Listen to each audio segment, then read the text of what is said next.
بسم اللہ الرحمن الرحیم۔ ہمارے ملک کا ایک بہت بڑا مسئلہ یہ ہے کہ ہماری عوام خود کو ہر فیلڈ میں ماہر سمجھتی ہے۔ ہماری عوام سیاست میں بھی ماہر ہے، ہماری عوام فتویٰ دینے میں بھی ماہر ہے۔ اس وجہ سے جس کا جو دل چاہتا ہے وہ ملک پاکستان کے بڑے بڑے علماء پر تنقید کرنا شروع کر دیتا ہے۔ حال ہی میں مفتی تقی عثمانی صاحب نے کرپٹو کرنسی کے بارے میں ایک حرام ہونے کا فتویٰ جاری کیا۔ یہ صرف مفتی صاحب نے حرام نہیں کہا بلکہ اور بھی بڑے بڑے علماء نے اس کے حرام ہونے کا فتویٰ دیا ہے۔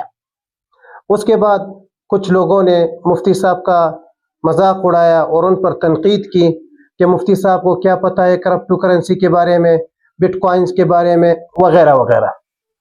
دیکھیں، جب بھی علماء فتویٰ دیتے ہیں وہ پہلے تحقیق کرتے ہیں اس مسئلے کے بارے میں، یا اگر مسئلہ کسی اور فیلڈ کا ہو تو پھر اس فیلڈ کے ماہرین سے مشورہ کیا جاتا ہے، اس کے بعد علماء کرام رائے دیتے ہیں۔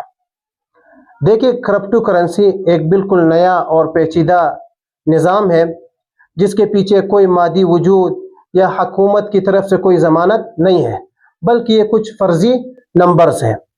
تو اس طرح کی چیزوں میں شریعت کا اصول یہ ہے کہ ان چیزوں سے احتیاط کی جائے تاکہ عوام کا پیسہ ڈوبنے سے بچ جائے۔ دوسری بات یہ ہے کہ جب تک کسی معاشی معاملے کا حلال ہونا 100% واضح نہ ہو جائے تو علماء امت کو اس کام کے نہ کرنے کا مشورہ دیتے ہیں تاکہ عوام کسی بڑے گناہ اور مال حرام میں مبتلا نہ ہو۔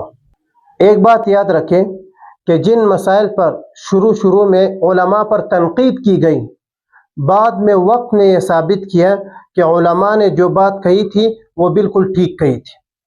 ہمارے کوئٹہ میں جب مختلف تجارتی کمپنیوں نے انعامی اسکیمیں اور لاٹریاں شروع کیے تو عوام کو تو بہت اچھی لگ رہی تھی، لیکن جب علماء نے اس پر تحقیق کی تو پتہ چلا کہ اس میں جوا بھی ہے اور سود کا عنصر بھی شامل ہے۔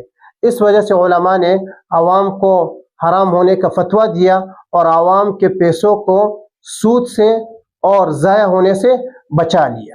تو یہاں بھی علماء کرپٹو کرنسی سے بچنے کا اس وجہ سے کہتے ہیں تاکہ عوام کا پیسہ ڈوبنے سے بچ جائے۔